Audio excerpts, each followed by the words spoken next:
Welcome to Chasing the Beats, a show dedicated to weeklybeats.com artists, their songs, and stories from the 2024 season. I'm your host, SQF, and our guest today is ViridianLoom. All right, welcome to ViridianLoom, man. Nice to have you on. Thank you. Thanks for having me. Yeah, I was looking back through your tracks and realized how much I loved a lot of your stuff, and that I didn't listen to all of it throughout the year, but I'm glad I got the chance to dig in a little bit more because I love your stuff. Thank you. I appreciate it. Yeah, it's really hard to. There's so many people making great music, and it's hard to keep up with it all, especially when you're writing your own songs and you're just kind of like, I have to get my song done this week. And then once you finally do, because I typically would wait all the way up until Sunday because I don't know, I try to be a perfectionist about it, you know? Yeah. And so once I finally would submit it on Sunday, I would try to get a couple hours or at least an hour in of trying to comment and listen to people's music, but I'm just burnt out and ready to chill for the weekend. Yeah. You know? Yeah. It is tough to work on your stuff and then get back in there and try to listen to as many things as possible. Mm-hmm. Yeah. Yeah. So, and this was your third Weekly Beats, right? Yes. Yeah. It's my third. I mean, this one, I didn't do the full year this time. I did the full year for 2020 and 2022, but I actually have a couple of random songs before that. I think one in 2016, a couple in 2018. Okay. Yeah. You dabbled before you dove in. Right. The funny thing actually is that, sometimes in the Weekly Beats Discord, somebody will pop in December and be like, introduce themselves, and I'm looking forward to doing this, man. That was me. That was me. I did a couple of songs at the end of the year. That's and great. I didn't realize that it it makes sense. It ends at the end of the year so everybody can chill, so but yeah, I had a couple like that. I do feel for those people that are like, I'm ready to do this. It's December, and it's like, well, you're about to enter an off year, buddy. So, yeah. I mean, it's cool though, because it was when I did that in 2018, where I just posted 2 songs at the end of the year, and I was bummed to find out that it was an off year. So, but I just put it on my calendar just as a reminder that I was I'm going to do this in 2020. Yeah. And so 2020, it was awesome because I actually did do it. I mean, 2020 was not awesome in a lot of other ways. But it was cool. It was cool that I did that in 2020. We won't get into all that. I'm kind of tired of hearing about it or seeing masks. So during the off year, after your first two songs, did you make any music during that time? Yeah, I'm always making music. Okay. It's just a matter of how much music am I actually finishing? I'll write I'll mostly write basically a song that's 80 or 90% complete or whatever. But I just never actually decide to finish it properly like I do with Weekly Beats, which is the huge thing I've appreciated about doing this. Is it's a real motivation to because there's that deadline, it forces me to have to say goodbye to the song, I have to finish this. I can't just sit on this forever. Yeah.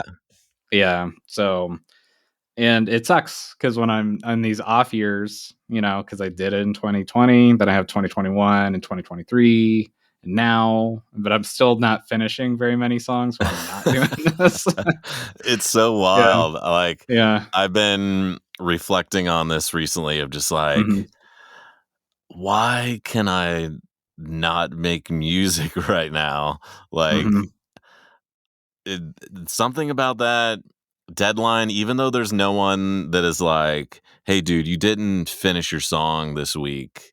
There's no Mhm. one checking in on you, but it's just like the schedule. But I guess I'm kind of on that schedule now with this podcast where no one's Mhm. telling me you got to do this on Sunday.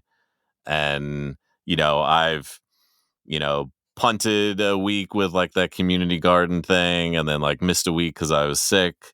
And I'm like, Mhm. oh, things happen. I'll move on, which I kind of liked your approach to this past weekly beats where you were like, I just had some other stuff going on and like weekly beats wasn't a priority at the very end.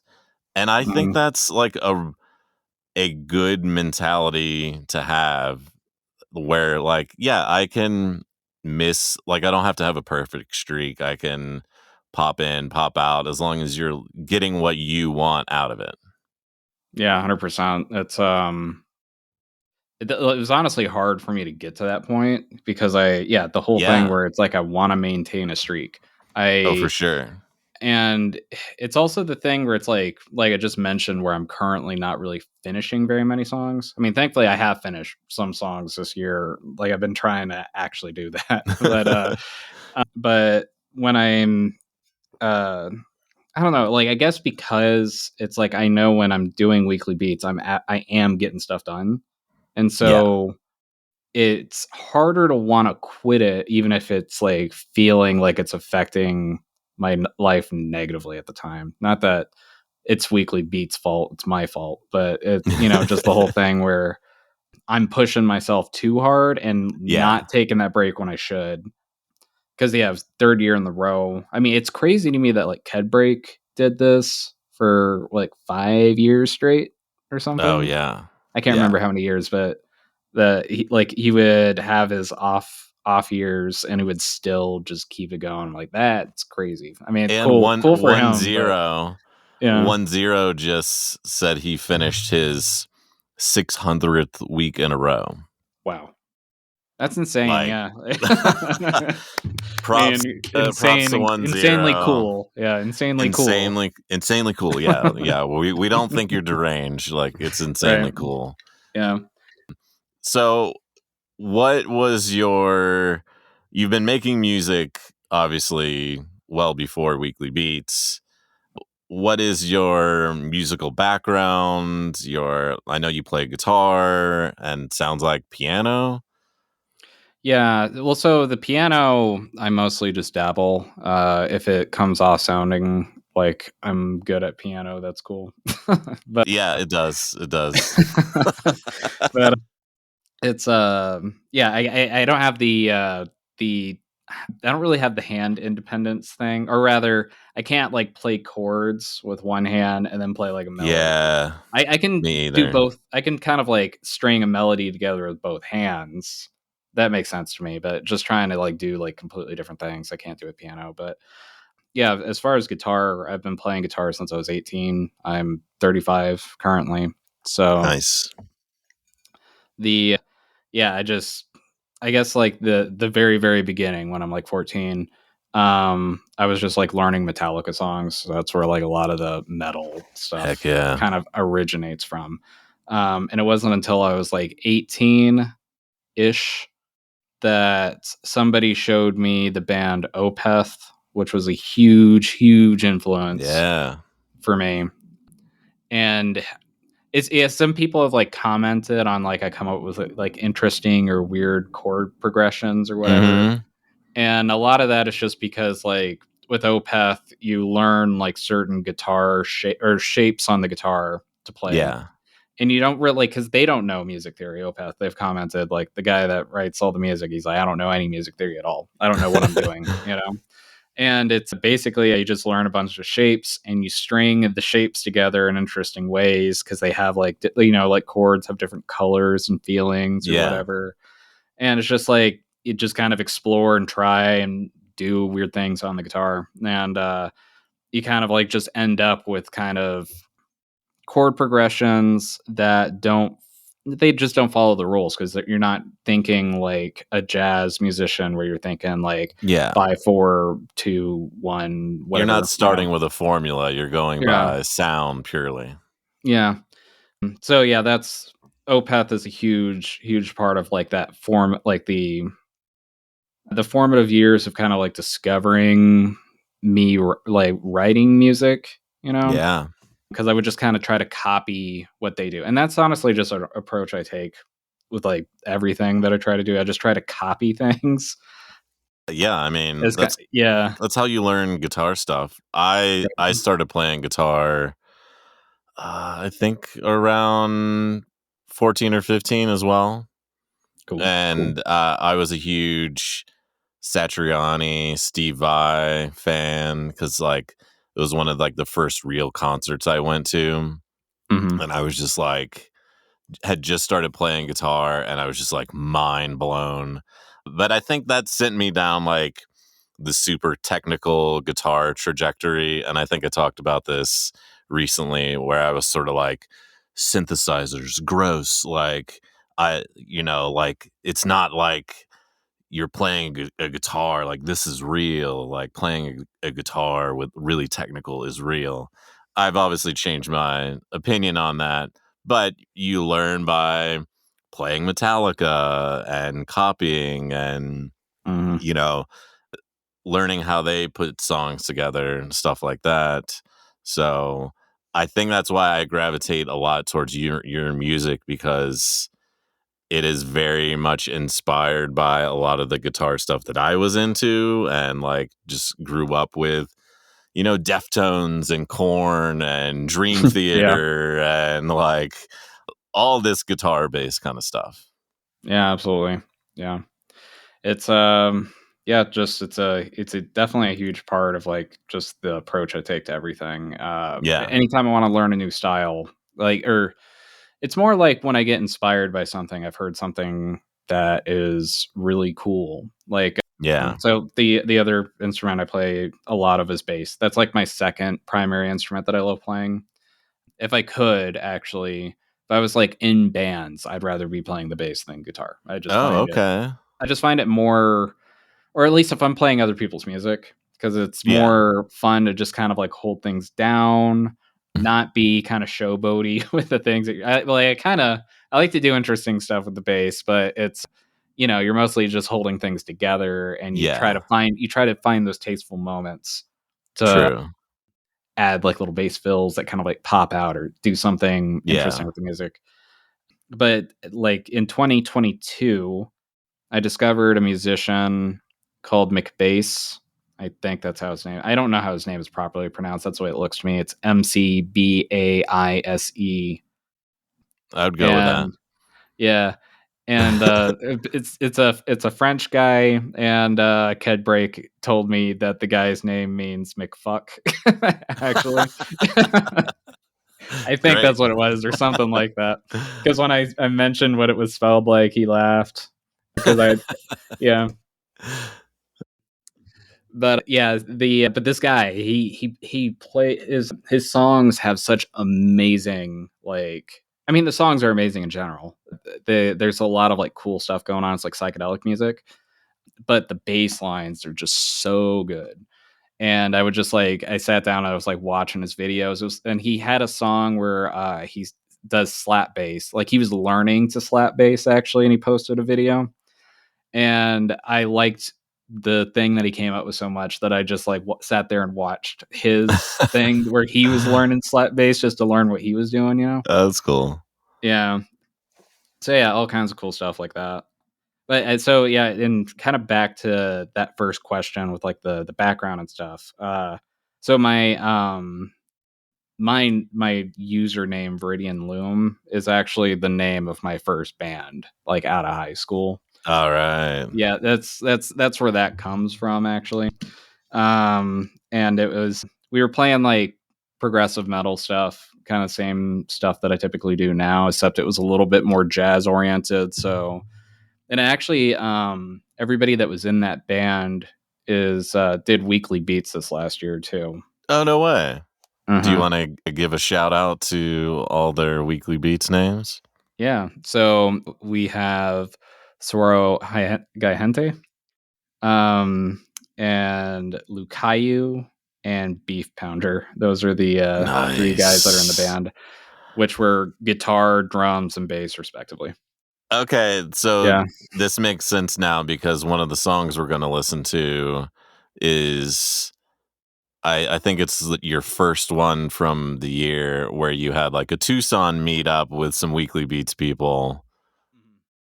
Yeah, But yeah. you didn't Most of them were mention there. that you had been in a band with them before. So that Right. it's all coming together now. That makes sense. Yeah. That's I cool. mean, yeah. There's actually another. Yeah, it's funny with that weekly meets thing that some of the other guys, Blighters Rock, I was in a Oh band yeah, with them yeah. too, a separate Oh, band. no So way. No yeah, way. yeah. That's So cool. yeah, it's pretty cool. Yeah, Um, yeah. And I met. That was the first time I met No Sleep as well. So that was pretty cool. very cool. Yeah.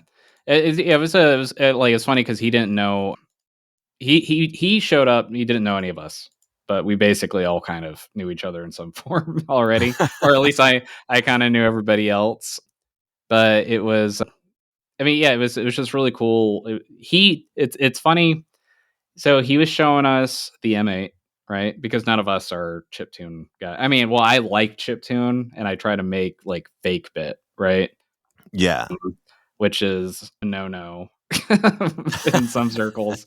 Like so, but like I don't have like the equipment to do chip tune traditionally or whatever. But yeah, he was showing us like the M8 and the music he makes on it. He's just like making a song on the spot in like 2 minutes. I was like, that's crazy. Like you just That like is a lot crazy. of buttons, just boom, boom, boom, boom, boom, boom, boom, and then he's like, here's an idea. Then he plays it. I'm like, you made that just now? He's like, yeah.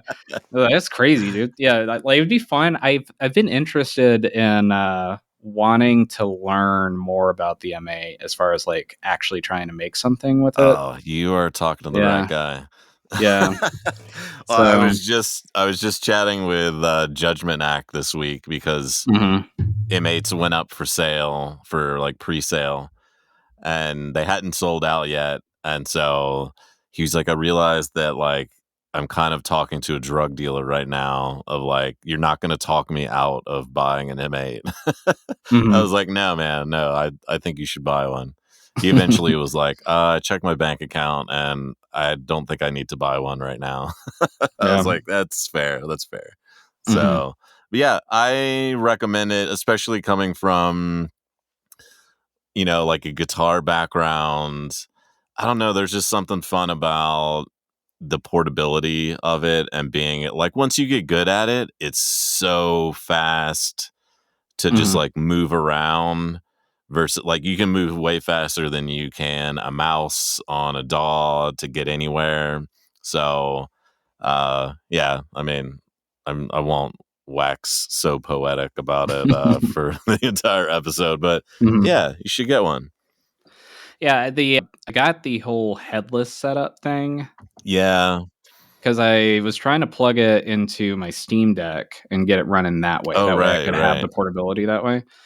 But I seem to be having some issue where it's like I can't get the audio to actually like Hmm. it's just like I because with the Steam Deck you can go to like a desktop setting and Yeah. like navigate to like the like audio controls and everything, and it just for some reason is not recognizing, or maybe it is listing that it sees the headless, but it's just the audio is not actually coming out of the speakers, or if I plug in headphones, it's not working. So that's where I've kind of gotten stuck. I'm But I was sure like, yeah, someone in the headless section of yeah, the M8 Discord can help you because I think that is a good solution if you've got a Steam Deck.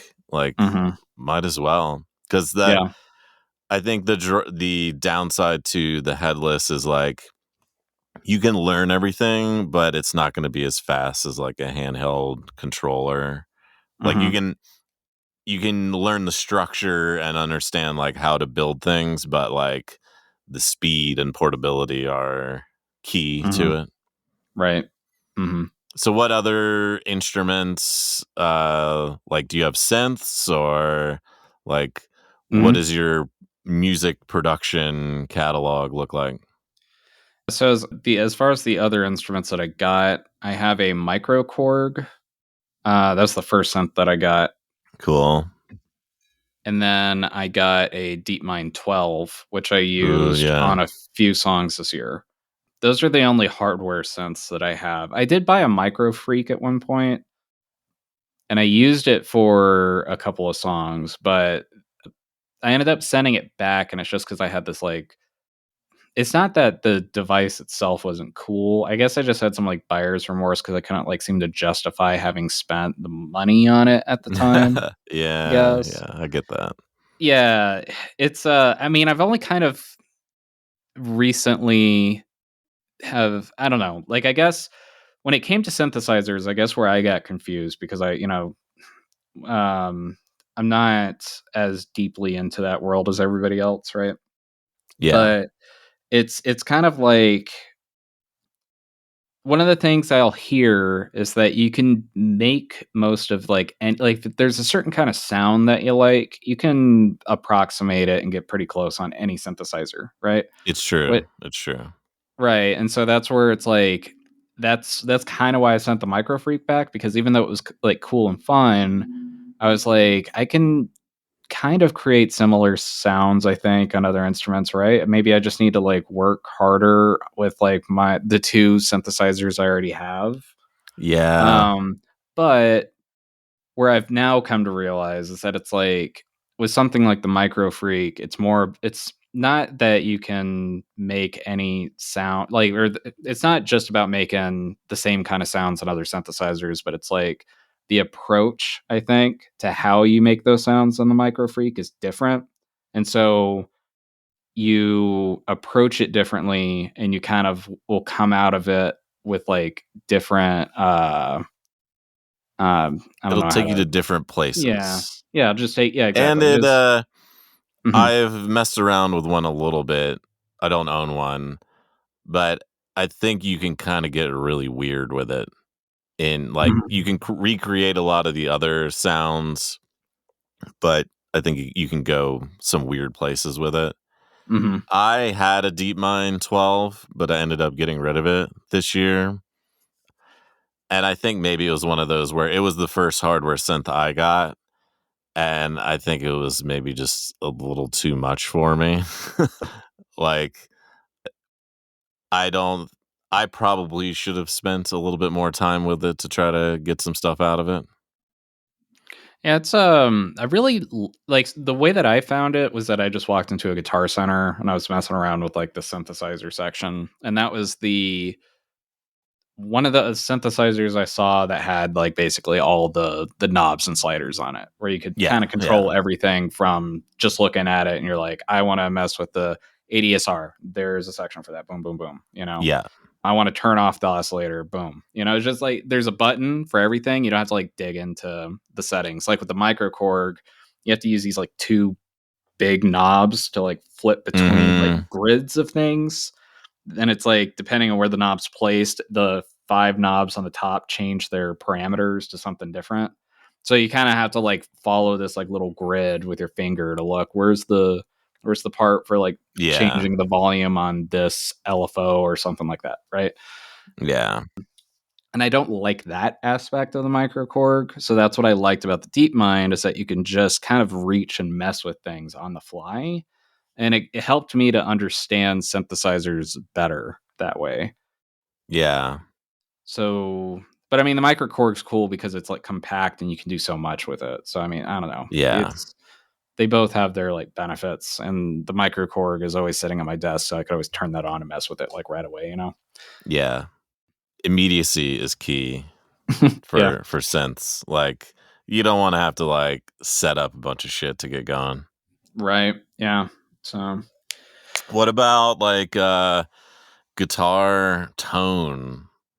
oh, yeah.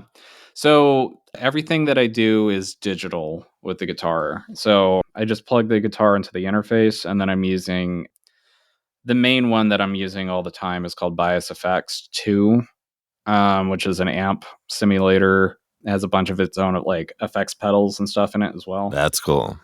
Yeah, and I have a couple of others that I use. Guitar Rig was the first one that I got that comes with native instruments. So in my first year, I was using that one more than others.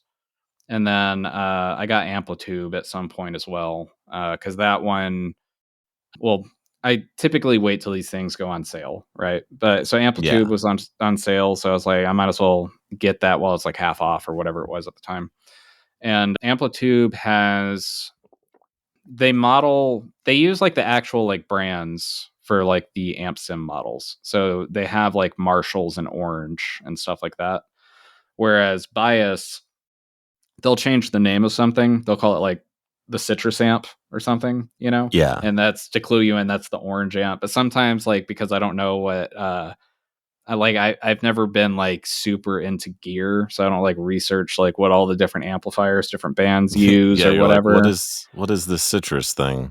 Right. Well, so yeah, so there's some things in there where I'm like, what's that amp? What's that supposed to be? Like, I don't understand what's this pedal. I don't. So like, I have to like end up like Googling like a reference chart or something, so that like when I am researching a band, like I'm like, what are like the amplifiers that like the goth kids use or something for like their music or you know. So then I'll like look that up and then find out what amplifier that is. But then it's like there's not a directly named amplifier like that in Bias. Yeah. I have to use the reference sheet to see if I can find something approximate to that. But yeah, that's what I use for a lot of the guitar. Is Yeah. that same thing It with does bass? sound good. It does sound good. Yeah, thanks. Yeah, I try my best to make it sound, I don't know, as real as possible, I guess. I mean, they sound good on their own, but like I've heard so Blighter's he him the other guy in our band, or the band doesn't exist anymore, but like the two of them were like super into gear. And Yeah. they had a very like keen ear for like listening. I don't know. They would like listen to mixes like very like closely, and they just had a keen ear for that kind of stuff. So Hmm. like when they were like trying out Bias, they were like, I don't know, man, it sounds artificial to me or something like that. You know what I mean? But I'm like, to my ear, I'm like, I don't know why it would But in the sound mix, dude, artificial. it doesn't matter. Right. Yeah. So there, yeah, like honestly, yeah, there's that. And most of the people that are listening to your music, unless they're musicians, they don't know the difference really. You know? Yeah. So that's where it's like I think about that sometimes when I'm like, I I don't yeah, just when it comes to like, are people going to notice really if something isn't perfect in the song? Or if the tone is not like authentic or something like that. Or kind of like Yeah. going Yeah. back to like fake bit and chip tune, are people like if you're a person who just likes listening to chip tune and you don't go through the process of ever like actually making it, right? So you don't know Hmm. like how it's made necessarily. Like, does it matter to that person if they're listening to something that's fake bit, you know, that didn't Right. actually use, you know? So it's that's I think about that stuff sometimes when I'm making music, as far as like try not to be so hard or on myself Yeah, with it's that, I easy to go guess. down the Yeah. rabbit hole of like, Yeah. oh, let's compare this digital recreation to the actual amp and be like, ah, yeah, I can hear like some slight differences in the top end, or, you know. Right. But then when you're making music out of it, it's the whole thing. Mhm. And like you can apply EQ to stuff. Yep. So, I mean, yeah, I do think your overall mixes are really good. And like, how did you, I'm sure it's reps, just doing weekly beats for 3 years, but like it sounds like you're kind of like tastefully adding reverb and like just making space for things. Like, what's your mixing process like?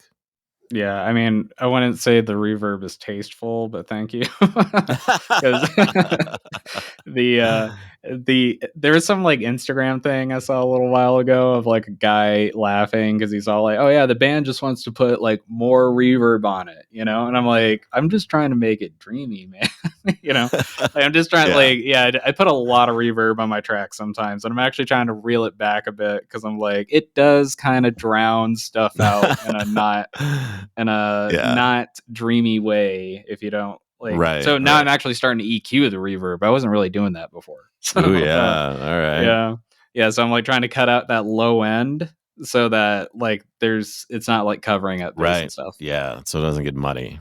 Yeah, but as far as it's basically as far as getting better at mixes, it is just reps because if you listen to my first song in 2020, it sounds like ass. It's just really bad. It's like the guitar is very tinny. I think I even might have sped it up a little bit because I was like adjusting the tempo of the song or something. So it has those kind of like digital artifacts of it being Mhm. sped up slightly. Yeah. The I was messy when I was playing. I wasn't very clean. Just all kinds of stuff. It like when I Yeah. listen to it, I'm like, it hurts my ears. Like it's literally there's so much high end it hurts my ears Oh my god. physically. So but yeah, but like very quickly that year I kind of like got into a groove, and by like I don't know, I just kind of like yeah, you just kind of get better the more you do it, and you Yeah. just watch videos, just like look up Mhm. videos like how do I EQ properly? How do you listen to compression? What's compression used for? What's good practice? What's like a good practice for how to use compression?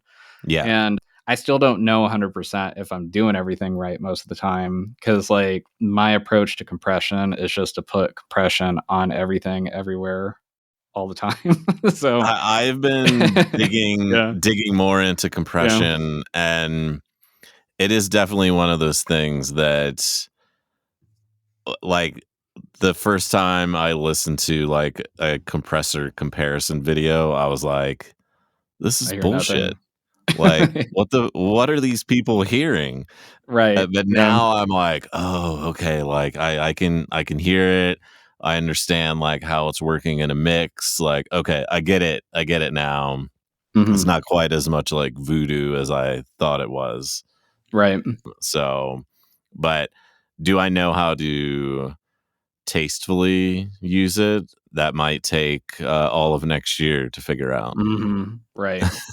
And that's basically where I'm at too, where it was like I couldn't really hear the differences. And Yeah, yeah, I've gotten a little better at hearing the differences when you're like I mean, when you're soloing a track, you can hear it, but, like, I've gotten a little bit better at being able to hear it in context too, yeah, but it's still, like, I don't know. Sometimes when it comes to mixing, it's just, like, when the song isn't sounding right, I'm still, like, befuddled. I just don't know 100% why. So mhm, I just kinda sometimes I'll just start over a song. I'm just like, "Let me just start from scratch because I don't know where I went wrong. I don't know what part," yeah, you yeah. know? Let me turn Yeah. all of this off and start from scratch. Yeah, because it can be overwhelming trying to figure out how to mix something well. And yeah, with compression, a thing that I tend to just do, regardless if it needs it or not, I guess, is I like stack the compressors. So I'll put like a compressor on the guitar, and then I'll put a compressor on the bus that the guitar is in, and then like and just like a compressor on the overall like not yeah on the overall mix too at the end. But like I just kind of do these stages where it's all like I try to control it a little bit, and then I use like the next level up to kind of control it in the mix. Yeah, And I don't 100% know how it all works sometimes. And yeah, even like I mentioned, when it came to EQ and reverb, I only just recently learned that it's a good practice to kind of like scoop out the lows of your yeah, reverb so that it's not drowning the whole like low sonic spectrum and yeah, like covering up your bass and stuff like that. Which is still like that's still like the hardest thing for me is like getting a good low end. I think everybody struggles with that, but yeah. It gets crowded down there. yeah, just getting that, like, especially with like a bass guitar, because sometimes I want it to really pop through the mix, but still like occupy a lot of the low end. Mm, And it's like then it does neither. So I'm like, why? What am I doing wrong? I don't understand. That's Yeah. the most frustrating part of making music. It's just like when you have a cool idea, you're recording stuff, and you're like, this sounds bad. Why does it sound like it shouldn't sound bad? Because Yeah, it's a cool idea. you it know. does not, You know? the execution is not matching the reality. Right. Yeah. That is the biggest vibe kill for me. It's just like it makes me want to like stop sometimes where I'm just like, man, I'm just gonna stop for the day. Now Try it later. drums, Yeah. what do you do for drums? Yeah. Drums. So I'm currently using addictive drums. And that was just it was recommended to me by somebody. I want to say it was Ghost, maybe. I don't remember who recommended it. But that one I was using mostly all last year, or I was using that one all last year. Yeah. And in previous years, I was using Studio Drummer, which comes with native instruments also. So, but yeah, addictive drums is the main. Drums is another thing I struggle with writing sometimes because I'm not a drummer. And Yeah, I was just about to compliment you on your drums. Like thank you you. got great fills. Like I I was really impressed with the drums, and I even thought that you were a drummer or also played drums as well as guitar. So Oh. yeah. I mean, cool. Thanks. Yeah, it's Cool, thanks, man. yeah, I mean, yeah, I know kind of like the logic that goes into like I know some like baseline like kind of ideas about how to go about writing drums. Yeah. Like you have your kick and like you kind of like separate it into like your kick and your snare kind of like tied together, right? As far as like kind of like establishing the rhythm, the overall rhythm of the song. And then you have something in the high end, like your hi-hats and cymbals that are just kind of like the pulse of the song that just keeps going. And you're never supposed to like a drummer only has so many limbs, so you don't want to be like hitting like two cymbals, the snare, a tom, and a Right. kick at the same time or something. Yeah. So like I go into it with like that kind of mindset, but I think where I struggle with writing drums, I mean, it's cool that it comes out sounding nice, but I feel limited on how I approach writing drums because of that whole thing where I'll like with guitar and bass, if there's a certain band that I like that I'm listening to, I'll like try to like learn how to play that. But I'm not a Yeah. drummer, so I'm not learning how to play the drums for things that I like. Mhm. So it's more like I have to just kind of like listen closely and try to program things to sound like that, but I'm not like really internalizing it because I'm not actually performing it. Yeah, you're just, Um, like, tweaking it to be like, "Oh, I think I need, like, a fill here, like, how does that yeah. sound?" Yeah. Yeah, and that would be a great example, like fills, right? Like I think fills are kind of like that's kind of like when guitar players are like learning licks that they kind of internalize, that they just kind of like when they're playing That's a really solos, they good way to play a put lick it. of something, right? Yeah. Yeah, and so with fills, it's like you learn a lot of different fills from a lot of different bands, and then it's like as you start just adding your own fills in, that's kind of like where that personality I feel like comes from the drummer and everything. Yeah. Where you're kind of like hearing because yeah, I mean everybody like drummers will play like this like kind of the same beat sometimes on certain songs. Like you could take one beat out of one song, put it on another because it's like fundamentally the same. But what Mhm. gives it the personality of the drummer is how they kind of like change that beat, where they add little like accents in certain areas, where Extra they're adding flair. fills, Yeah. flares, the way that they're hitting the kit, just all that stuff. And that's where it's like it's totally like that's outside my realm of understanding.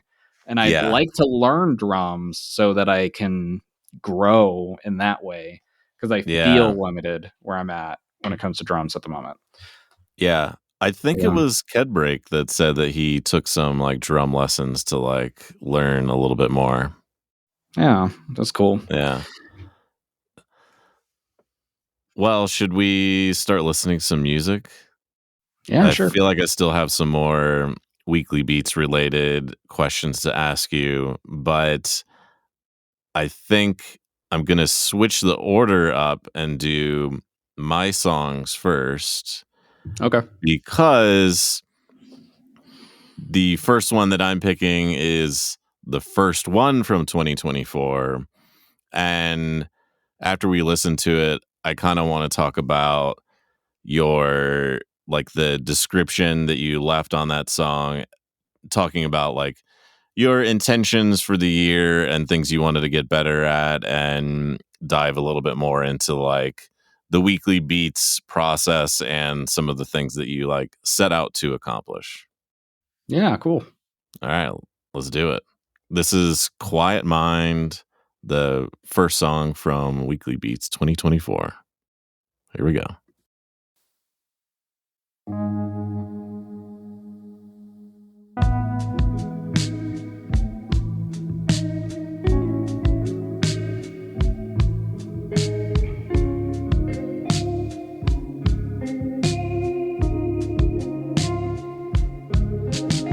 Another piece of my life slowly slipping by year after year.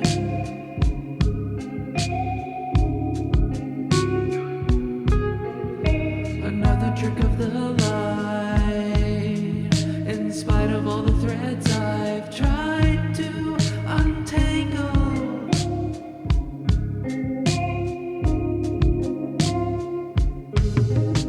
Stillness in the quiet, seeking to be better or more sincere.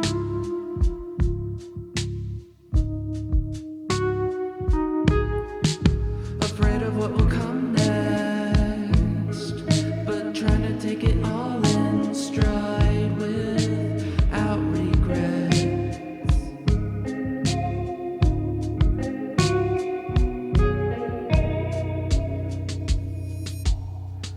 A little bit of quiet time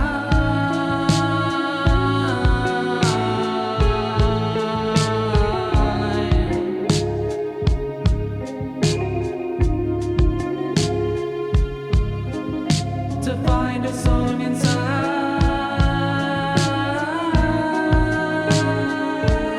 mind.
All right, that was Quiet Mind. And one, I really, really love this song. I think it's just got a great vibe, like ambiance to it. And in this one, like I was just talking about before we listened to it, you had some goals for 2024. And a lot of the things that you talked about here, I really resonate with. And some of these points will probably be goals for me. And one of them is improving singing confidence through exposure. In other Mhm. words, trying to sing every week.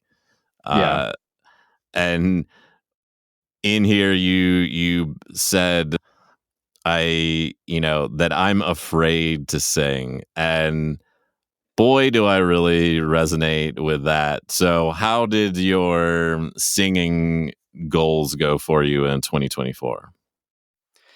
Yeah, so I sang a lot. I mean, I'm happy with how much I sang. I didn't sing every single week like I said I was aiming to do, but I would Right. say that I sang like more than half the time probably. Yeah. And yeah, as far as like the fear and stuff, like I'm still not really 100% over that. I've gotten better at well, so okay, so like say like in the household with me right now, it's just my wife, right? And Yeah. she likes my singing. She says I'm a good singer, but I still feel like awkward when I'm back here singing, especially if I'm like, just have headphones on Mhm. and it, no music can be heard. It's just me Oh, singing, yeah. and I with you feel can that. probably hear the crack in the voice and everything. It's especially bad if I'm trying to record I mean, I did one metal song this year where I did like some screaming, but I yeah, think we're like gonna listen to that one, right? yeah, but that one's like especially hard because it's all like you want to scream, but you have to wait for alone time, like you have to wait till Yeah. she leaves the house so you don't feel weird about going, "Rah," I wish you were dead. Yeah, exactly. Just out of nowhere too, just like, like if I'm just sitting back here, I feel like I have to announce, "I'm about to do some Yeah, singing," this is what I'm doing in here. I mean, I kind of feel the Yeah. same of like I'm Yeah. just down here in the basement talking to myself, which that took some, Mhm. getting used to. But my partner is like, she's like, "Oh, I heard you recording your intro again." I was like, "Yeah, yeah, need another intro." So I feel you on the like just singing in the household paranoia. Yeah, yeah. I've gradually gotten better with it. I'm Good. trying to practice more. I started There's this musician I started listening to late last year. His name's Charlie Looker, and he's part of a band called Extra Life, which they do this like they're experimental rock that uses like a lot of like medieval stylings, I guess, in the writing. Like it doesn't necessarily sound like medieval music, but the way he sings, he's using medieval singing techniques, right? Oh, Like okay. so there's like a concept called melisma, which is where you sing a note, but you hold that note and you're moving your voice up and down or whatever. You're just kind of like following this melody without breaking the syllable that you're singing or something like that. Okay. Yeah, and so I've like been trying to learn his stuff, right? So this is where we kind of go back to like copying, you know. I've been like Yeah. learning how to sing one of his songs, and it's actually like I feel like I've gotten a lot better with kind of doing that kind of stuff just by singing that song all the time of his. Called Yeah. He has a song called "I'll Burn." That one is the one that I like sing all the time to get better at singing. But so I've gotten better at singing, and the growling thing I have not been doing because that one's still awkward to do at home. Because like just straight up, like I used to growl a lot in my old band, and you just gotta like. So some people think when you're growling or screaming that it comes like you're focusing all of your energy into your throat or whatever to kind of like Yeah. get your throat to that kind of stuff, when really it's all like coming from your gut. Like you're trying to bring something, you know? Yeah. And the example I use is like when you get frustrated and you're not even really thinking, sometimes people make like a growl sound. They're Oh, frustrated, yeah. like, God, like that kind of thing or something. Right. And that's not coming from your throat. That's coming from deep in the chest or in the Mhm. belly.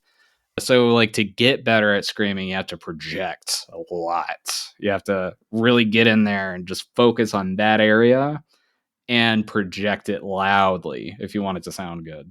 So that's where it's like Yeah. it's hard to do that at home, because if I do that, then it's really loud.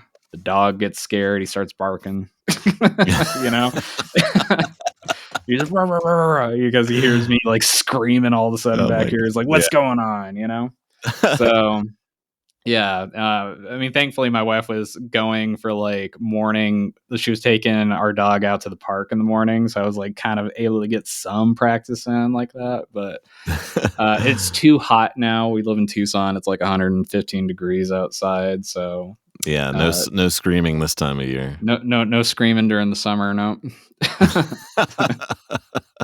Yeah. And then your other goal was to write some more conventional songs, Oh yeah. like Mhm. kind of branch out and do some non-prog rock kind of stuff. How did that go? Probably unsuccessfully.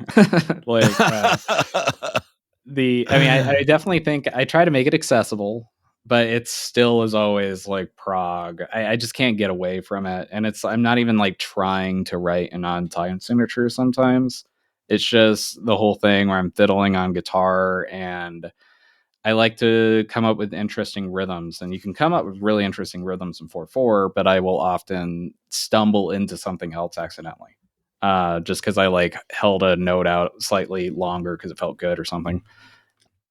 But yeah, I mean, when the year started, I was definitely kind of keeping up with so like Quiet Mind is very sounds like a psychedelic pop rock. I don't know if it's pop, but just psychedelic rock song, I guess. Yeah.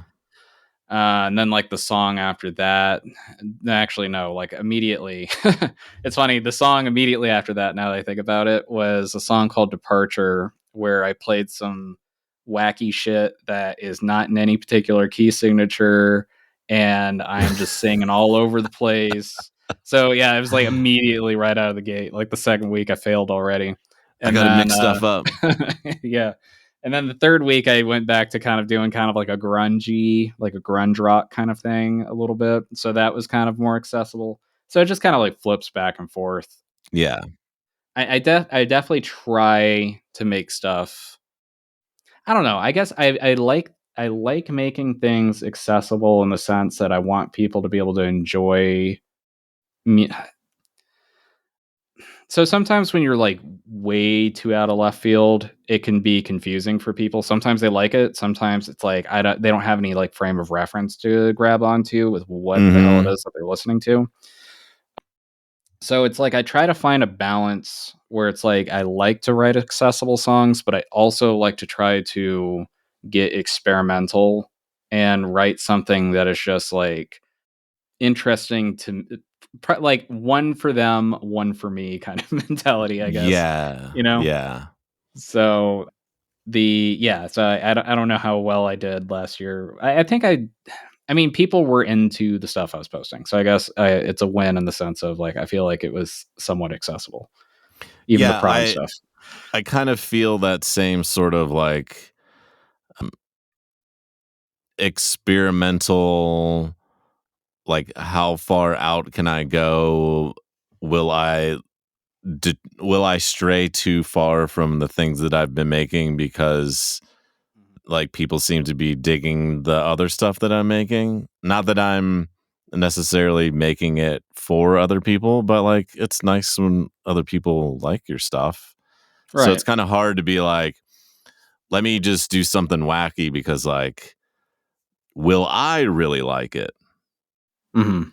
Will Yeah, I no. really like the end product if I stray too far from the stuff that I already like making? Right. And I kind of view it like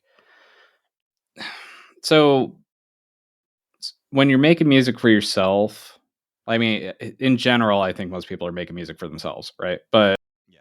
I don't think that's an untrue statement for anybody. But when you're making, when you're actively trying to make something a little bit more accessible for people, I think it's more like you're trying. It's like a form of communication where you're trying to communicate something to people better in a way that it's more understood. And then, because sometimes when you go the other direction, it's still important, I feel, to make music where maybe it can be esoteric, maybe it can be a little like, what is this, Yeah. And that's kind of the direction I'm going this, like, in this off year. I've been trying to write music where I'm actively trying to explore that side of things. But like, I'm trying to make music at the moment that's like more like dissonant, kind of erratic sounding or something, like just like experimental metal basically. But I'm probably still going to put like acoustic stuff on there too. I guess so. There's another band that I really, really like a huge, massive influence to me. Like, so after Opeth, after some time, I eventually stumbled across a band probably like when I was like 21, 20. I think it was when I was 21, a band called KO. Which is a band I sing their praises all the time to whoever I can, KO dot. Yes. Now, the thing with KO is that they're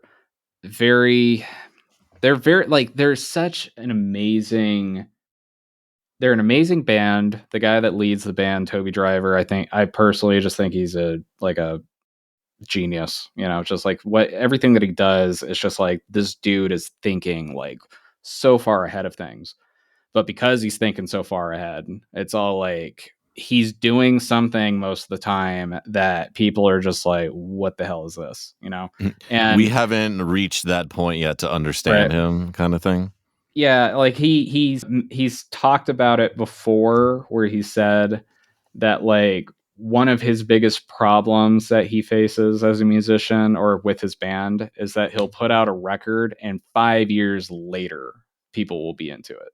It's not popular at the time, but after a while has passed, people that start listening to it more have absorbed it more. They're like, actually, this is a masterpiece, and he's all like, so, but he's like failing to like capitalize on it in that moment. So he's like struggling as a musician to make ends meet because people aren't into the thing that he's doing at that time until 5 years later or something. Yeah. Right. So it's kind of like, I really admire him for always doing that, though, for always just making the thing he wants to make, sometimes even if it's to his detriment that people aren't going to get it. Yeah. But I also view it as a cautionary tale because of that fact that I want to find a way to kind of do stuff like he's doing, but make it in a way that people understand a little bit more. Or maybe, like, honestly, something I would love is just like making like a certain kind of, like, maybe I make music and people get into it and it's able to lead them towards bands like KO that they otherwise wouldn't have listened to, because I'd like to be that like transition to like, here's some other like cool shit, like prepare to have your mind blown kind of thing. Yeah. So yeah, I don't know, that, like, I guess that's like my thoughts on like accessibility with music or whatever, and kind of like trying to do your own thing. And yeah, and I'm at that moment right now where I definitely want to try to just do some weird shit. So just because it's like I want to do that. I want to like fit in with the experimental crowd and just be like, yeah, dude, I do weird shit too, and people don't like it, man. Yeah. So we both make music that no one likes until 5 years later. Yeah. Well, let's keep it going to one of my favorites from the year. I have been in love with this one since the first time I heard it, so I had to pick it.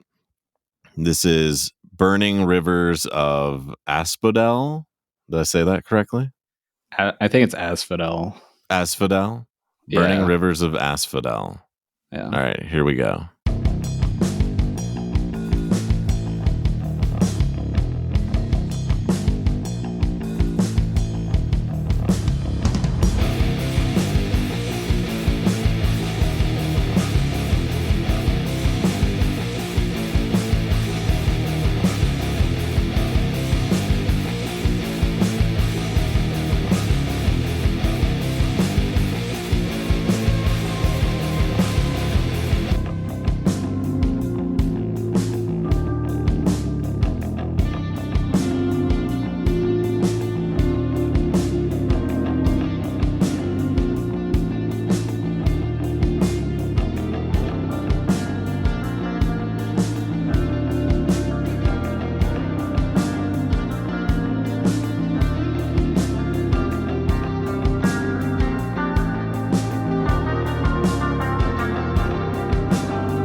Burning Rivers of Asphodel.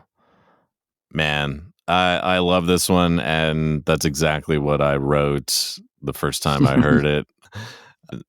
Tell me about how this one came together. So yeah, this one is fairly straightforward in its conception. It's just straight up. I was playing a lot of Hades, and have you played? Do you play games? I don't know. I don't. Okay, so But I'm in sure other people that Hades, listen to this do. yeah. So in Hades, it has that kind of like dynamic soundtrack where things will change depending on what you're doing. Sometimes, right? And Okay. like the way that the game works is that you move into a room, you defeat all the enemies, and then you like pick a path forward. There will be like a couple of doors that open, right? But that moment after you like defeat all the enemies, whatever the like, so it'll have like a battle theme that was playing during that part. But then once you defeat them all, it just everything falls out and it's just the bass line for the song. And then you like walk into the next room and then everything rises up again, right? That's And so cool. that's kind of like what the idea was with like starting with the bass line in the song, Yeah. because I was like just like a cool bass line that continues going, and then that's why I like it at the end of the song everything just drops out. It's just the bass line by itself all over again. Yeah. That's where that inspiration came from, and I like matched everything up to like a YouTube video of like Hades gameplay just for my own like fun, you know. Because I was like, I wanted to see how it like if it fits the vibe of the game or Got whatever. it. Yeah, That makes sense. yeah, and yeah. I mean, this is actually I haven't mentioned this yet, but so much music that I make is like heavily inspired by video games, like a majority of the time, probably. So yeah, in this case, it was Hades. The last song, actually, Quiet Time, Quiet Mind. Wait, was it Quiet Mind or Quiet Time? I don't Quiet remember. Mind. Quiet Mind, yeah. But yeah, Quiet Mind. That one wasn't inspired by a video game, actually, but that's like one of the rare instances where it wasn't. That was just inspired probably by like Toro y Moi, I think, Ooh, because yeah, he has yeah. that kind of yeah. I love that dude's Mm-hmm. music. So, It's great. but yeah, there's like so I recently at the end of last year, as was mentioned earlier, where I kind of like took a break and I stopped. I was focusing on putting out an album of like goth. I call it gothic music, I guess, because Yeah. it's not properly goth rock. It's not like goth metal or something like that. Just it's all these. It's like a mishmash of all kinds of influences of like goth music that I like. Mm-hmm. But in the midst of all that stuff that I'm doing on the album, there's stuff inspired by like a game called Lunacid. I also get inspired by movies and television. So I have a song Fire Walk with Me, so directly inspired by Twin Peaks. Um a song that's inspired, like I have like a song with like plague imagery and stuff, and that one's actually about a game called Pathologic. I mean, they're not like the lyrics aren't just like me writing about the video game, but rather using the themes of a video game to Right. pivot to Yeah. something, I suppose. Because with It this like song, sets a theme or sets like yeah, a topic. right. So like with this song, even though so this one I was writing it to kind of like match the soundtrack of Hades, the game. I had actually written a couple of other songs inspired by Hades in previous years. I think it was yeah. So there's two songs inspired by Hades because I was also playing it back then in 2020, and those ones were actually more directly about the Greek mythology associated with the game. So there was like one song that was about Orpheus and Eurydice, and then another one that was about Icarus, right? So it was about the Greek mythology aspect, but the inspiration to write about that was because I was like playing that game and I saw those characters and I wanted to dig more Yeah. into the story, you know? That's cool. Yeah. So that's So like like where, yeah. inhabiting these other worlds sort of like wants you to like build some soundtracks that go along with Yeah. them. Yeah, like it's yeah, I just like digging into these worlds in video games and then kind of bringing something out of it in some way. And sometimes it's music, sometimes it's not. I mean, like I'm currently playing a game called Kingdom Come Deliverance, which is it's historically kind of accurate stuff about the medieval ages and stuff. And in the game, you go to like a banquet hall. There's all kinds of like medieval food there, and there's something called kolaches. And I was like, what's that? I Googled that. I found a recipe for it. And I made that today. So I was like, I want to make I some of love these it. kolaches, man. So it's stuff like that. Like I'll do stuff like that. I'll play a game and pull That's something out amazing. of it in some way. And just Yeah. kind of, because I'm very much a person that spends a lot of time indoors. I don't go out as often as I should. I I want to explore mean, the world. it's So 115 out. there's that Like, you too. got to Yeah. stay in. So I basically explore the world through fiction mostly, Yeah, yeah. So I like it.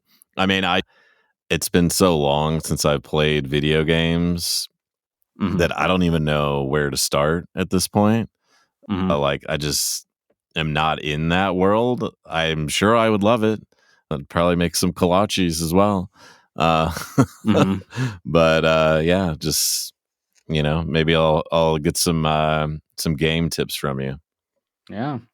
Yeah, it's yeah, I don't know. Like I've kind of thought of it as like I've noticed that there's some people, I don't know how accurate this is. It just seems like there's people that tend to read more, or rather, I don't even know what kind of correlation I'm trying to draw here. I guess I'm just trying to say that like in the way that I kind of like sit around and play a video game for a long period of time, where it's for me it's not necessarily like, I mean, I like the fun gameplay aspect of it, but there's a lot of games that I play that are just kind of, sometimes they're like deliberately oblique and hard or whatever, Yeah, where it's like it's not supposed to be fun kind of thing. Kingdom Come is an example of that, because you are playing basically a guy that's a peasant in the medieval ages. You are not somebody that is like a warrior that can take on anybody. You get in a fight, you will probably die in that game, and so it can be really frustrating, right?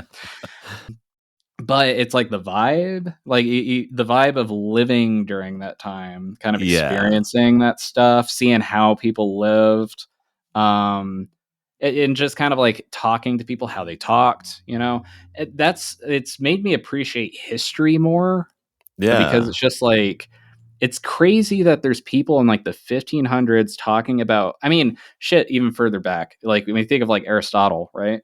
Like Aristotle Hmm. is talking about shit.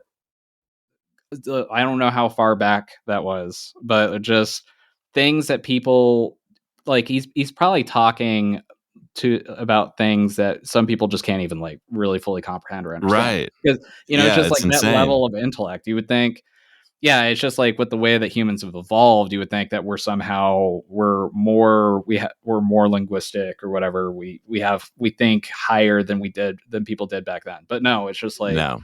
we have so much in common still with the way that people talked or Yeah. the way people Yeah. thought. Things haven't really changed that much in that regard. Yeah. So, and I forget how I was tying this to like Oh, you books were and talking video about games. like what I Yeah. what I kind of Yeah. think of as like Right. imaginary, like I don't know if escapism is the right word, but it's like when you read a book and like you kind of get like Right. lost in that world, like it's the same Yeah. sort of thing in a video game for you. Yes, I guess that's basically what I was trying to get to. In the same way that I don't, it's hard for me to sit down and read for some reason. I try. Yeah. So, and I feel Yeah. like that's the same way with people that don't play video games, because it's like my wife will try to sit down and play a video game or something. And she's just, it's not a matter of like whether or not she's good at it. It's a matter of like, it's not really holding her interest. Kind of in the same way that Yeah. a Yeah. book will like kind of like, unless it's a really, really good book or something, and it clicks with me in some way. I'm not an avid reader. I don't sit around and read books all the time. I wish I did. I go through Yeah. phases similar to Yeah. like when I played video games. Like Mhm. I will just get like engrossed in the thing until I'm like sick and tired of it. And I feel like it's the same thing with reading. Like I'll go on reading streaks where I'm just reading book after book after book, and then I'm like, I'm not reading for a while. Yeah. I mean, So I think it's cool for that people read, man. It's just, yeah, because there's, I don't know. I think I think people that read more often are generally like smarter. I feel like I struggle to like hold like thoughts together sometimes, or kind of get to where it is I'm trying to get to It in a is conversation it's or definitely articulate something. a Yeah. focused state of concentration that you have to like build some practice to read. Yeah. Mhm. Yeah. Well, we're gonna keep it moving because boy, do we love a tangent. All Yeah. right, my third pick is adventure theme.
I guess that was a perfect segue into this song from our last conversation.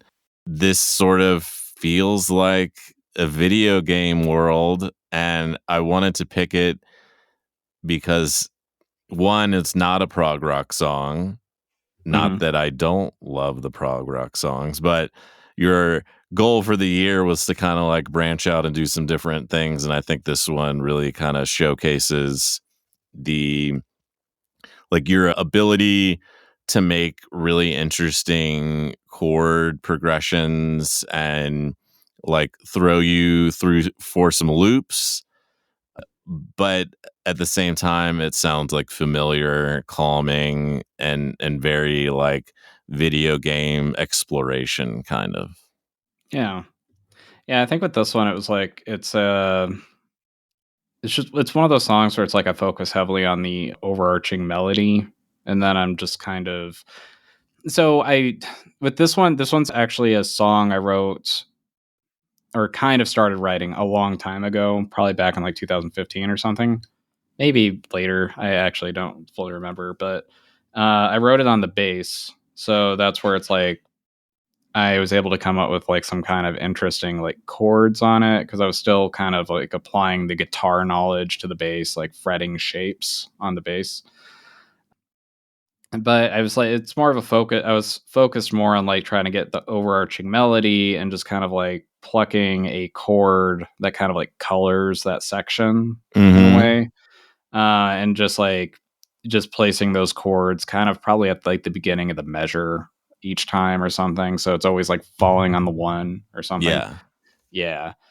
Uh, and yeah, in this song, in this recorded version, I actually do. It starts out with the synthesizers, but then I overlay a bass guitar into it. Like I play the original bass guitar part as I Yeah. would have played it When the before. bass Yeah. comes in, it like really takes it to another level. And it sounds like there's also a another guitar part at the same time. I don't know if that's like just Yeah, like guitar comes in towards the end. Yeah. yeah.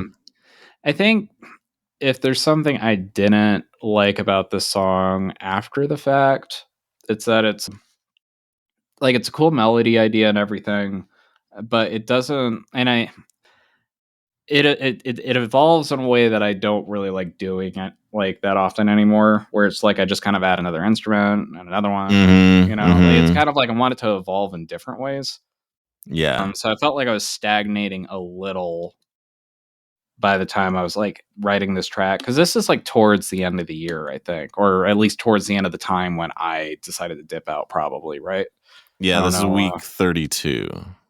Okay, yeah, and I probably quit at like week 40 or something. I So think so.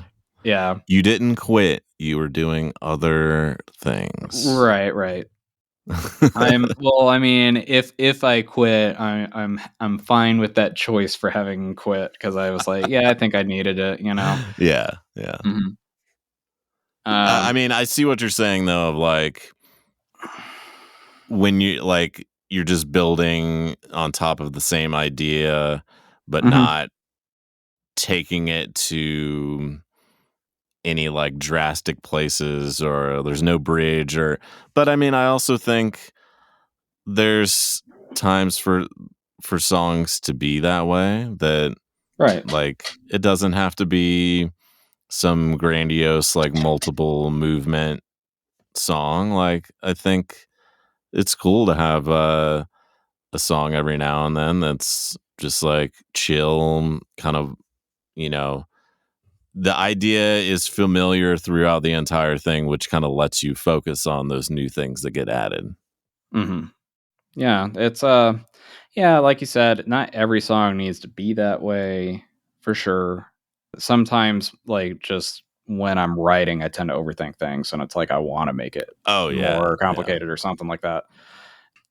And in this case, like you had mentioned, like if the song doesn't go any drastic place, or goes somewhere very different or whatever, right? And Hmm. and I mean that is kind of ideal, because it's like I wouldn't want it to just suddenly change to something vastly different. But it's like sometimes I struggle with trying to find that kind of like tactful way to move it somewhere where Yeah, it feels related, but not that's a super good way of distant putting from it. the point, right? And I think that's where I'm like with this song. I was like, man, I Yeah, kind of wish I had.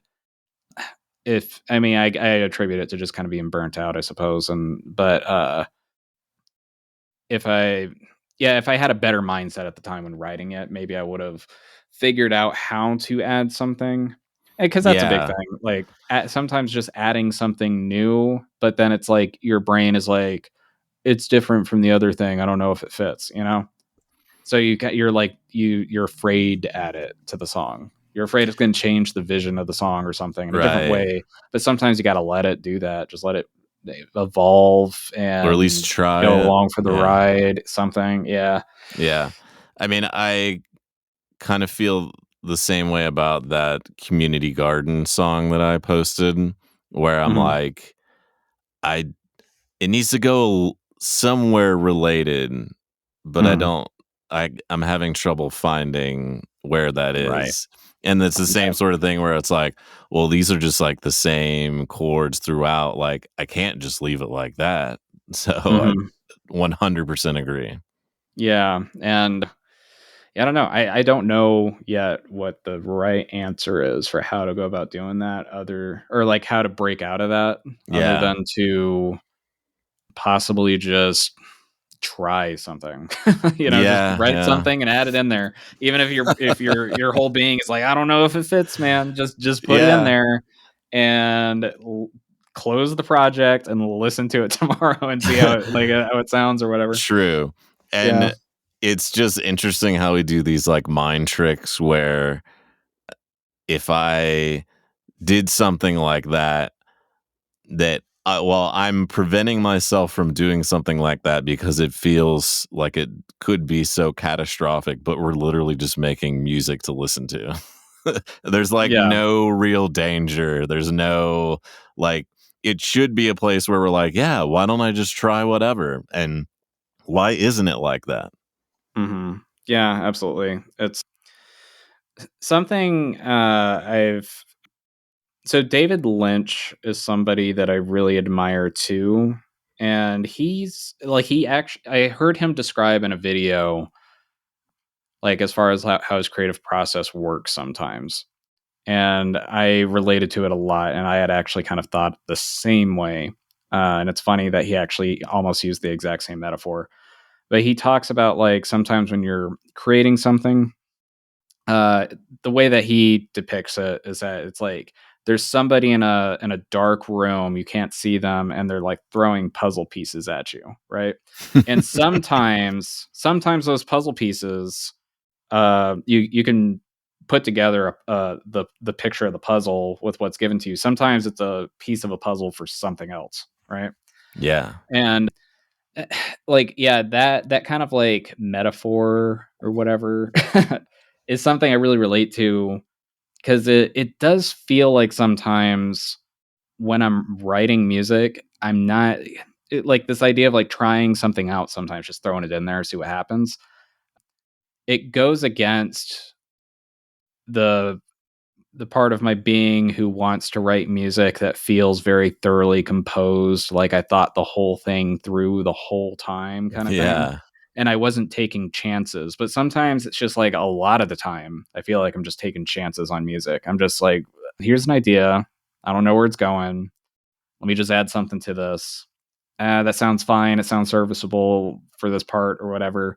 And I just keep tying things together. And then, like, eventually, as I tie things together, sometimes, like, the bigger picture, I'm starting to see the whole thing come together. Like, oh, I can kind of Yeah. see the picture of this jigsaw puzzle now. And now I can use my like creative mind to fill in the blanks or Yeah. whatever. And I'm not just like guessing. Um, Yeah, is it that, like, we want to feel fucking clever about it all? Like, yeah, I figured this out, like, right.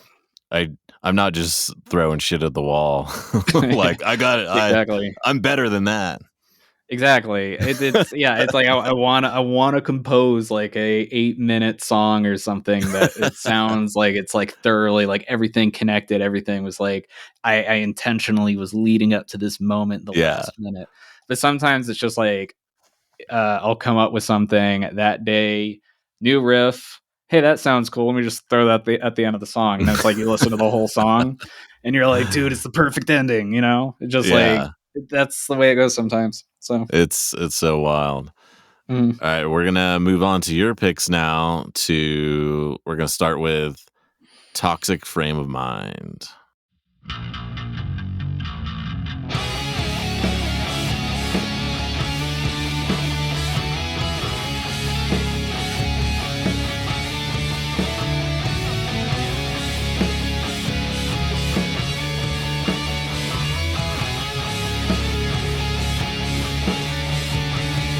It seems to me we're trapped in a loop, infinity spiraling down, down.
All right, that was Toxic Frame of Mind, a banger. And I, while we were listening to it, I just had to pump you up a little bit and tell you how awesome your vocals sound. Thank you. I appreciate it. Yeah. It's this is actually one of those songs where I started the song over, when we were talking about mixing, and I was like, I can't figure out why it's not sounding good. This happens to be one of those, because it's like the third week of the year I came up with the like intro riff. And I think I came up with like at least a shell of the vocal line, but that was it. And I was like, this is such a good idea. I really want to see where this goes. I want to finish it. Because it's just on the opening riff alone, I was like, I feel like this could be a banger. Yeah. I need to finish it and put it out in the world.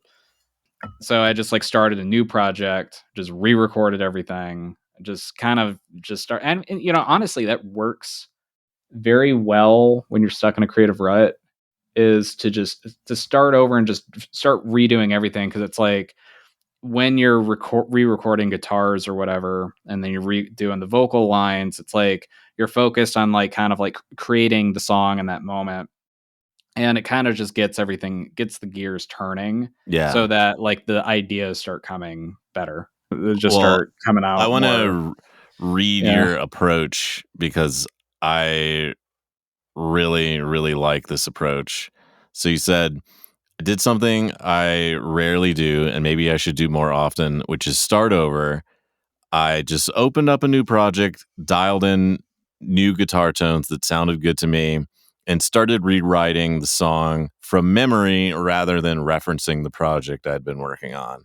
I think that's such a cool idea to like not directly reference and be like, here's kind of what I recall from that, and like starting over from that point. That's really cool. Yeah. I'm glad you mentioned that, because I forgot that. Because it is. Yeah. The idea to just record from memory is because it's only the important stuff sticks in your head, Yeah. So it's like the important details. So you're not like wasting time trying to recreate it. And in fact, there's another song that I've been trying to basically rewrite, or re-record rather, that I wrote in 2020, because the original recording wasn't very clean, and I'm referencing the original track all the time, and it never sounds as like, it doesn't have the same magic, and I'm like, man, I'm screwing myself up by listening to the original when I'm trying to re-record it to make it better.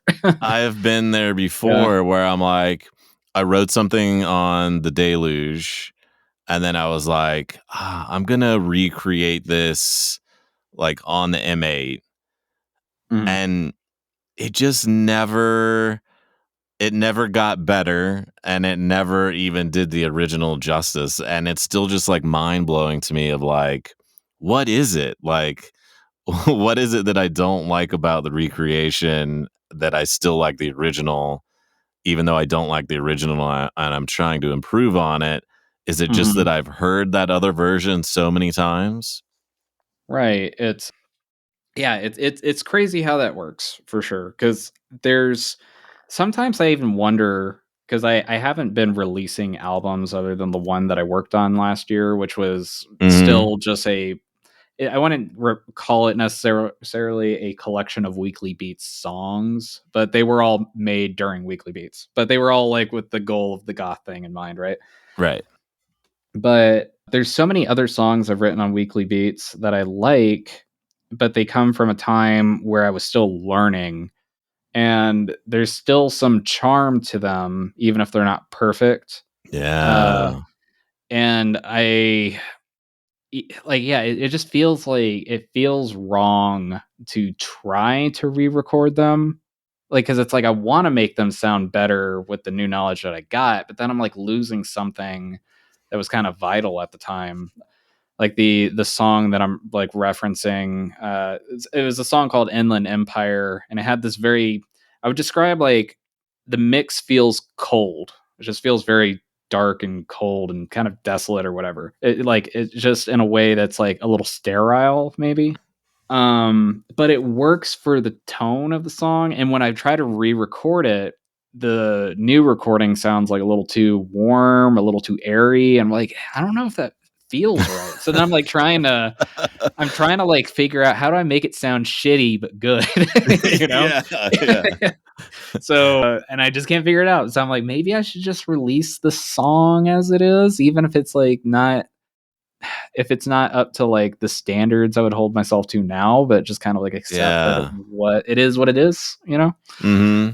So It's like, yeah, how do I make it better, but then still try to like recreate the charm from the original one? right. Yeah. Yeah. So I don't have any answers for this. So maybe neither. someone out there listening to this can give us some tips. Yeah, I mean, the like just from what we were talking about before with this song, "Toxic Frame of Mind," I feel like the only other solution is to record things from like because I mean, if you love the song, you basically know how it goes, right? So just Hmm. try to re-record it from memory and don't reference the other song. Just kind of like follow your gut on like however you feel like it should sound or whatever. Yeah. And then you have two versions of the song. If you still prefer the old one to the new one, I guess the old one is always going to be what The it old one is. wins. You know? Yeah. Yeah. Right.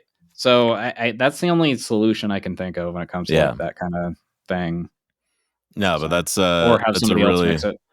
oh true, Yeah. true. That is Have somebody else with ears try to do it and see if they can work their magic and make you happy or I don't know. yeah. I've never been confident enough to hand my mix or a song off to somebody to have them mix it because I'm a little nervous of like if they give it back and I don't like it, you know. Yeah. I hate to Yeah. be in that like position of being like it sounds good, thank you, but just like how do I navigate that? So No, I think it would be cool to trade some songs to have other people mix it with the express disclaimer that you can be like, yeah, I don't like it. And like, mhm. cause maybe that'll make you better at mixing if you're like, I mix this for you and I hand it over to you and you're like, I think it sounds like garbage. Like, okay, maybe I need to get way better at mixing, or maybe I'm just not mixing in the style you like, but it would be cool to like explore those differences. This mentioning this now, it would be an awesome idea if we had like a channel on the Weekly Beats server called like Mix My Beat or something, Yeah. where Yeah. you drop in a folder or a Google Drive of all the stems from your song just to let other people mix, because Yeah. it should be beneficial. I mean, I know that some people that are like mixing engineers and stuff, like they get better by just mixing music all the time. If it's not their Yeah. own, they're just mixing other people's and they're trying to make things sound better. Hmm. So that would be a cool idea because yeah, there's a ton of cool songs out there on Weekly Beats, and it's just like take a crack at trying to mix it in a way that you think sounds cool or whatever. I don't know. Yeah. And Yeah. I think you have to be okay with the idea that mixing someone else's music that they may not like it, and like Right. either that's room for you to grow or it's like a stylistic difference. 100%. Yeah. All right, we're gonna keep it going with, I'm probably gonna butcher this one, Pre-Due. I think you got it right. Yeah. All That's right, all right. or like pray you maybe. It's it might be French. I think it's Latin. It basically is an altar is what it is. Okay. Like an altar to pray at. So that's Priedieu. yeah, For and those Dieu following means along. God. So yeah. All right. Here we go.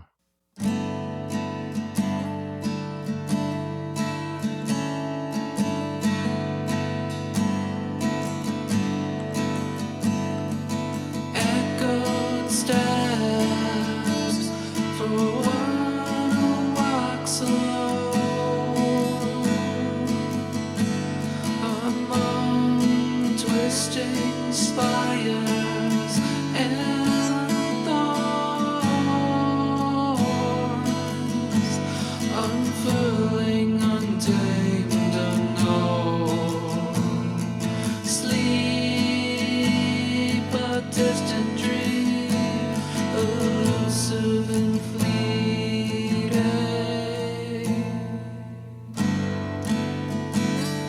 Shrouded is the silent thief, stealing away moments of much needed relief. But in the quiet of night, a gentle breeze whispering through the trees.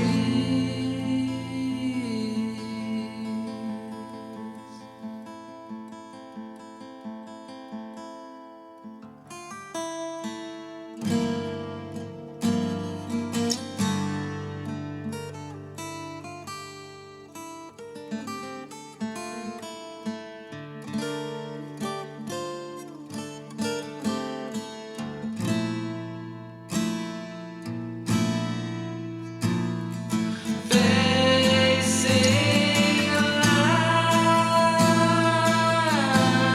light, piercing through,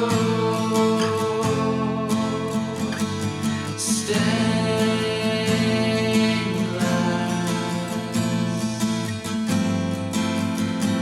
a shattered image of God caught in its grasp.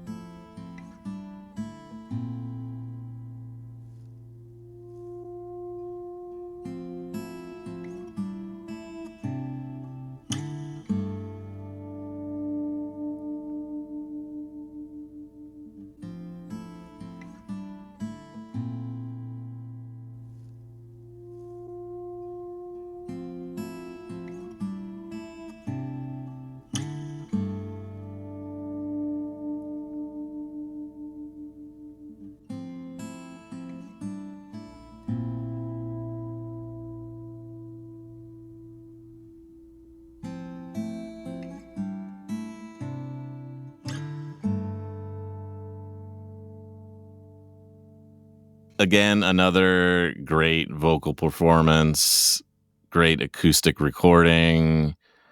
Tell us about Pre-Due, Pray-Due, however you want to say it. Yeah, I have a problem sometimes where I'll name something, You're like- and I don't even know how to pronounce it. Yeah. But because it's just like I read it on paper and I'm like, yeah, that's cool. And I know what it is. It's an altar to God to pray at. So I was like, I'll just use that because that's kind of like the lyrics of the song and everything. I'm not religious. I just have an interest in religious studies and stuff. Yeah. And that like the lyrics of this song are kind of like it's kind of like, I don't know. I just kind of like, I start writing things, and then it's like because I'm just like looking for something to sing sometimes. And as I start writing words, I can kind of like, I start to kind of like see like a theme in the words or whatever, and I start to like kind of shape a story out of it or something. So this Yeah. one ended up being kind of like, the theme of the song is kind of like a person in grief, like seeking solace in God. That's kind of like the vibe that it's going for. And that's Got like, it. that's the somber tone with the singing and the acoustic and the way that the song ends and everything.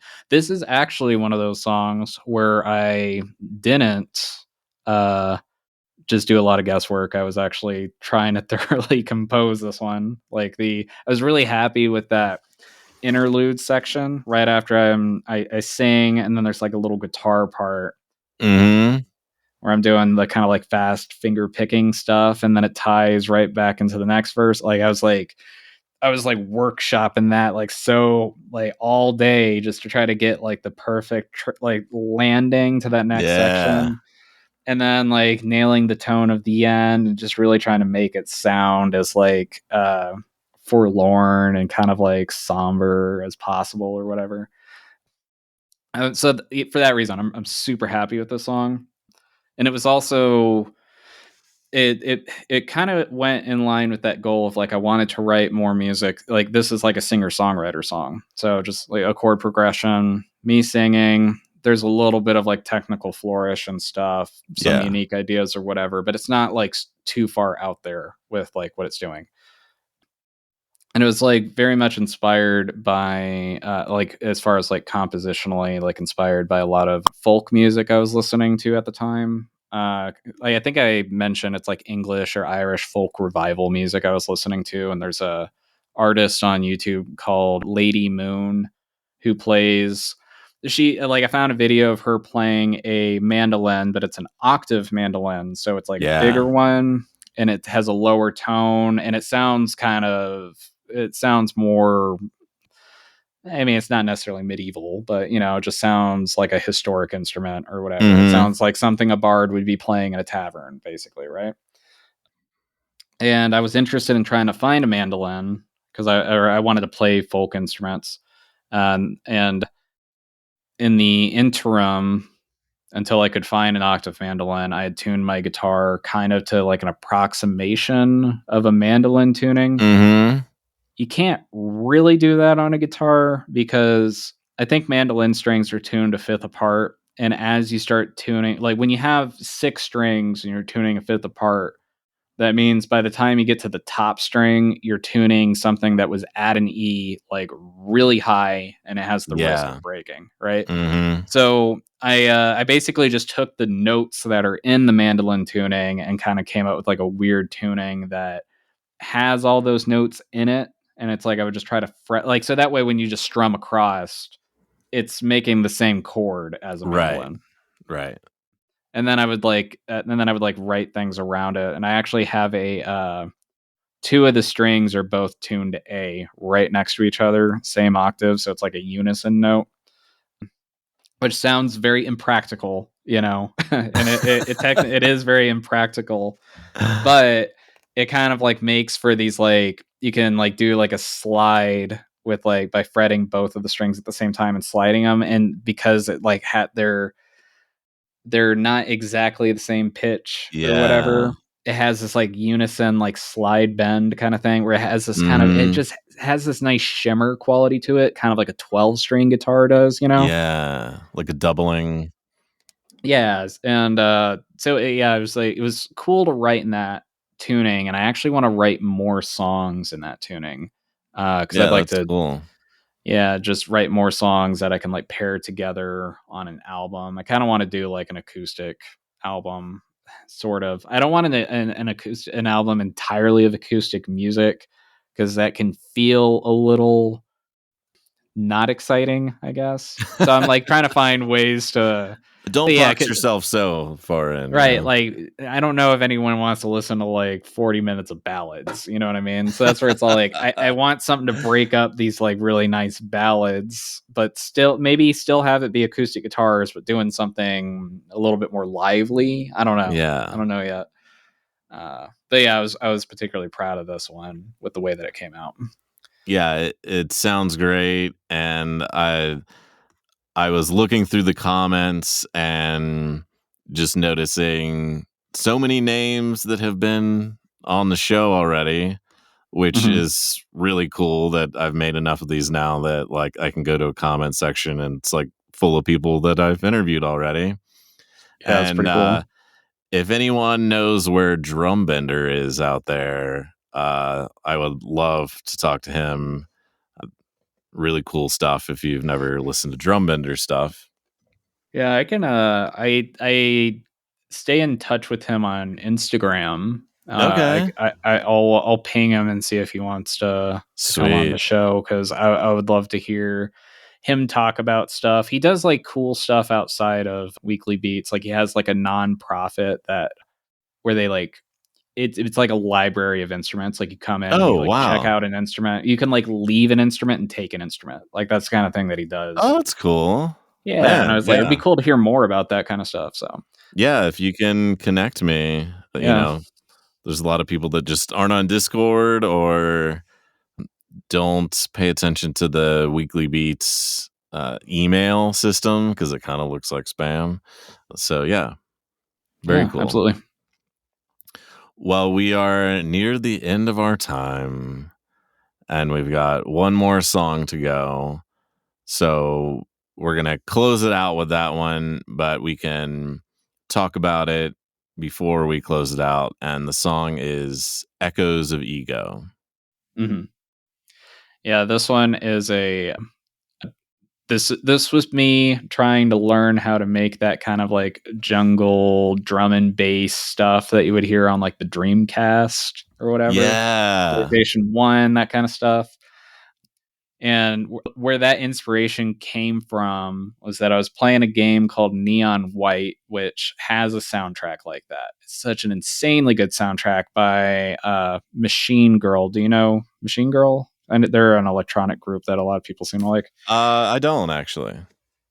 Yeah, I don't know how to describe them. They kind of do.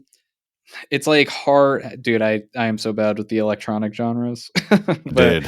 it's like it's some hard music, kind of noise at times, but they they're beloved from what I've seen. They seem like they have quite the fan base and everything. So I would assume that most people, not most people in the electronic scene, but that their name, a lot of people have probably heard of them. You know. Got it. But they did the soundtrack for that game, and there was like a song of theirs that I basically was copying, like at first, because I was trying to figure out how to write the music the way that they were writing it. So I was just kind of like Yeah. programming. I was like, how do you do kind of like I copied like their intro drum part, and I was just like trying to program it to sound kind of like in the same ballpark, so I could see like how I should Right. be adjusting velocities, like what samples I should use. And I think in this case I was doing that thing where you just drag samples right onto the timeline and you just keep like moving the samples and like pasting kicks over and over again Yeah. rather than Yeah. using like a drum machine or something. So I did that with this one, and So much learning by emulation or imitation. I love it. yeah, and it gradually just became its own thing. It like if I named the song, which I don't even know what song it was anymore, but like I'm sure people would be like, okay, yeah, I can hear the similarities between this Machine Girl song and this one. But it does end up going like a completely different direction. So Got I mean, it. there's that. It's like it's just the beginning feels like Machine Girl, and then it just goes off, and I start adding like electric guitars that are twiddly, It, you know, it takes some genting it turns up. for sure. Yeah, so but I was pretty happy with this one, and I was like, I think I came up with something that a lot of people are gonna like. I'm excited to Yeah. share this one. It is very Dreamcast like It's not prog rock. It's very different from a lot of the other stuff that you made. Uh, what what made this one kind of rise to the top of your picks? It's just cool. I was like for my intro to jungle music or whatever. I think that's what it would be referred to. You were like, I But nailed it. I nailed it. I was like, yeah, I think I did. I think I did pretty good. I incorporated the jungle element and I made it my own. And I did the genty stuff. I kind of brought in like my own video game influence kind of stuff into that too. So yeah.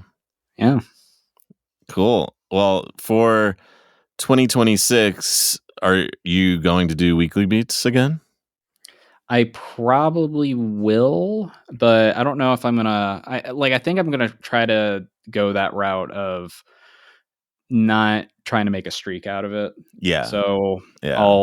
when I'm feeling it, I'll come in. I'll try to make it's a weird balance, I think, because you want to try to force yourself to make music, right? You don't want to just be like, Yeah. easy out. I don't want to do it. I'm just gonna not do it this week because then I feel like you just don't do it at all. So. But True. to not be hard on myself if at week 10 I'm like, I really feel burnt out already and I'm just going to take a break for a week or two. Well, what do you want to get out of 2026 even if you don't have a full streak? I would want to. So the only way that these albums that I want to make are ever going to get finished is just through the trial and error of making songs and seeing which ones are worth keeping. So, because in 2024, there was a lot of the songs that let me roll it back a little further. So in 2023, I wanted to write this goth album. I'm just gonna name drop it real quick. It's called Immerins. My project's called The Knot, and I'm pretty proud of will link it in the description. Yeah. But I was wanting to write goth music. I was trying all year, and it wasn't until Weekly Beats that all that effort of trying to make music started actually coming out in Weekly Beats. I started writing songs where I was like, this fits the vibe. This fits the vibe. Awesome. I got 5 songs finished that fit the vibe of this album that I was trying to write. And then then I was like, okay, I think I got enough now. I need to actually put this stuff together and release it. And so that's kind of what I want to do with 2026 also is this year I'm just bouncing ideas around trying to figure out what's this next album supposed to be. I don't know yet. And then maybe all that stuff will start surfacing as I start writing those songs. And then it's sweet, I got an album. It's done. Cool. Yeah. I wish I could do that without Weekly Beats, but man, I know. Yeah. It's wild. It's wild. Yep. Well, yeah, I'm excited to hear what you create, even if you don't have a full streak. And I'll be looking for an album of bangers by the end of the year. Awesome. Yeah. Well, cool. Thanks for being on and taking the time. And I love all your stuff. And cool to chat about it all and hear a little bit more about your process. Yeah, of course. Thank you. It was awesome talking with you. It was a good time. Yeah, man. Well, we're going to let everyone listen to Echoes of Ego and Dreamcast it on out. Awesome. All right, everyone, have a good one, and we'll see you next week.